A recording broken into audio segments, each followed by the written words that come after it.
In this video, I want to walk you through the steps of starting to create your Catcher in the Rye essay. And we're going to kind of follow along with the recommended essay writing procedure that's posted on Topics page 2, Essay Writing Help and Rubrics, but we'll vary slightly just to make it make more sense for this assignment. So you can see that I've already set up my assignment. I've given it a title that will allow me to find it later. I've given myself an MLA header, and you can't see it yet, but I've already set up my page number. If you want to know how to do the page number part or the MLA header part, you can see the previous video on those two topics. You can see that on this document, I've also gone ahead and copied and pasted the complete quoted, cited definition of bildungsroman. I'm going to need it to guide my essay, so I might as well go ahead and put it on there first thing. So let's use that to kind of start thinking about what we're going to want to do here. These are our listed items that we need to be able to refer to throughout the essay.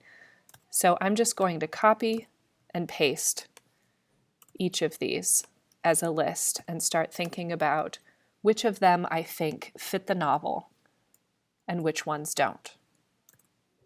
Okay, one at a time, I'm just grabbing each of the key components of the definition of bildungsroman, and I'm getting them organized into a list. And you can see that by organizing them in a list like this, I'm already starting to guide myself toward making sure that I do the essay in a logical order that follows the same order as the definition itself, which is really important to help your reader follow along. Okay, so we've got to think about whether Holden, as our key protagonist of The Catcher in the Rye, follows all of these characteristics, but the most important one we know is growth. If Holden grows, the novel is a bildungsroman, because a bildungsroman, first and foremost, is a novel that concentrates on the development of a central character. You can, a sort of synonym for development here is growth. So if our main character grows, then the novel is a bildungsroman. If our main character does not grow, then the novel is not a bildungsroman. So let's argue, let's just for the sake of argument, think that Holden does not grow. So if I'm going to say he does not grow, I need to see what other things in the definition I think he does or does not match. So in this hypothetical essay, let's say I think he is not sensitive. I think he is not intelligent. I think he does leave home and experience conflict. I think he does experience crises and love affairs. But I think he does not find the best place to use his talents. So in this case, my thesis would need to say, although Holden leaves home, experiences conflict and crisis, and has love affairs, he matches none of the other characteristics of a typical bildungsroman protagonist. And then if I really want to put a fine point on it, I could say, most notably, growth. Then my body paragraphs now. These are my things I'm saying he does have. But I'm arguing that this is not a bildungsroman. So I don't need to include body paragraphs for the things that don't match my thesis, right? I'm just sticking them in the thesis to sort of kick them out of the essay. So now these are going to become my body paragraphs, and each of these will become a topic sentence. So for example, Holden, or unlike a typical bildungsroman, we could say a typical sensitive bildungsroman protagonist, Holden repeatedly demonstrates his insensitivity. That's my topic sentence number 1 on the topic of sensitivity. Okay, then number 2, intelligence. While a typical Bildungsroman protagonist demonstrates intelligence,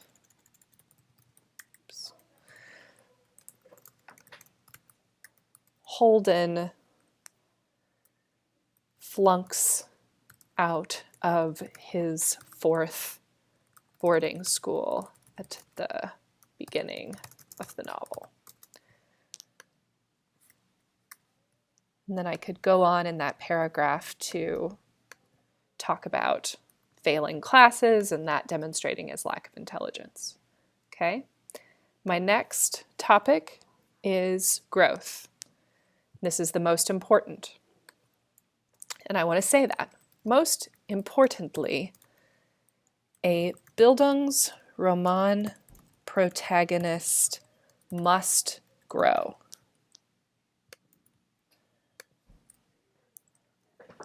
By the end of the novel, Holden remains stuck in his current worldview.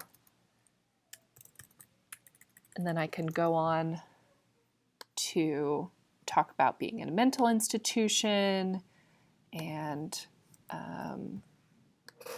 to the fact that he's afraid to grow up, so of course he's not growing up, right? So each of these is becoming a body paragraph. And then finally,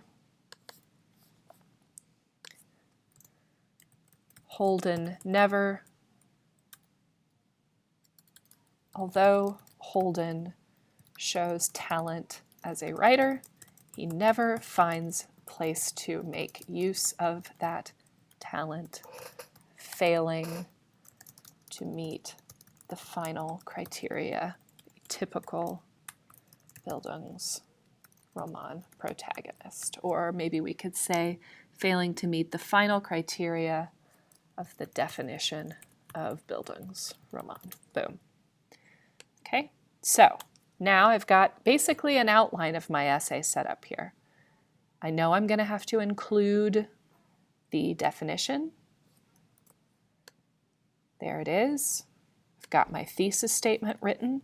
Although Holden leaves home, experiences conflict and crisis, and has love affairs,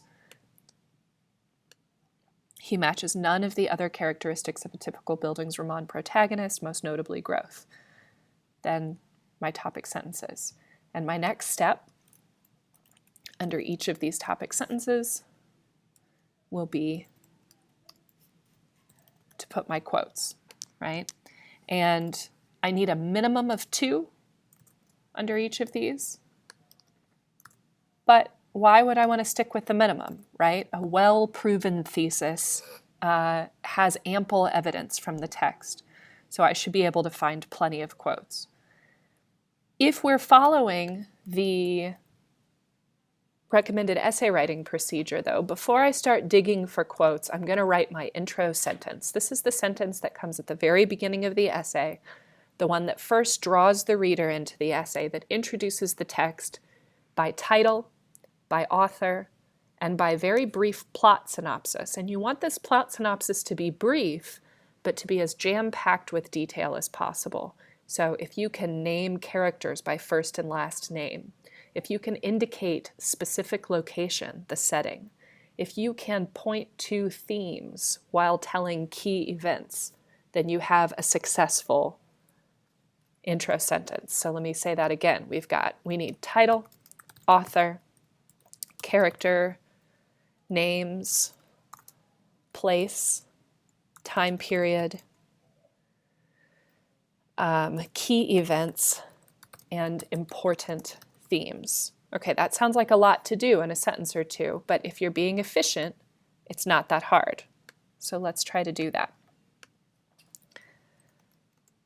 First, title, The Catcher in the Rye. Notice the book is called The Catcher in the Rye, not just Catcher in the Rye, by J.D. Salinger. always italicize our titles, is about Holden Caulfield. Ooh, but you may already be thinking, but Ms. Zimmerman, we're not supposed to use to be verbs. You're right, we're not. So how about instead of is about Holden Caulfield, we could say follows. And let's be more specific. 3 days in the life of Holden Caulfield, a depressed teenager who wanders around New York City after getting kicked out of his Pennsylvania boarding school in 1949. Or how about instead of getting kicked out, because that's a little bit of passive voice. It's not a huge problem, but it is passive voice.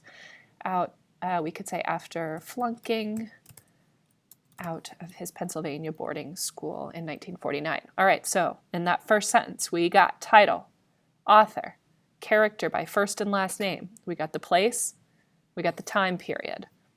We indicated one of the key events, he flunks out of boarding school. We could say something about how Holden alienated and alone.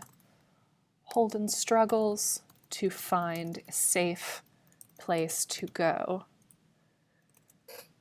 as he grieves the death of his brother and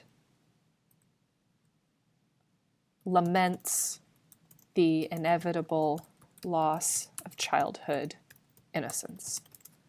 So, key events, we've got getting kicked out of school, wandering around, grieving the death of his brother, and important themes, we have alienation and solitude, and we have inevitable loss of childhood innocence. Great, so there's our kind of intro sentence. Now we would need to transition to our definition of bildungsroman. So something like, at 16, Holden stands at the threshold of adulthood, but resists coming of age. Placing this text at odds with the typical, he stands at the threshold of adulthood but resists growing up. Placing this text at odds with the typical coming of age novel known as a Bildungsroman. These novels, quote, note that nice quote integration, these novels concentrate on the development or education of a central character, blah, blah, blah. Traditionally, this growth occurs according to a pattern. And then we can give our thesis. Although Holden leaves home, experiences conflict and crisis, and has love affairs, he matches none of the other characteristics of a typical Bildungsroman protagonist, most notably growth.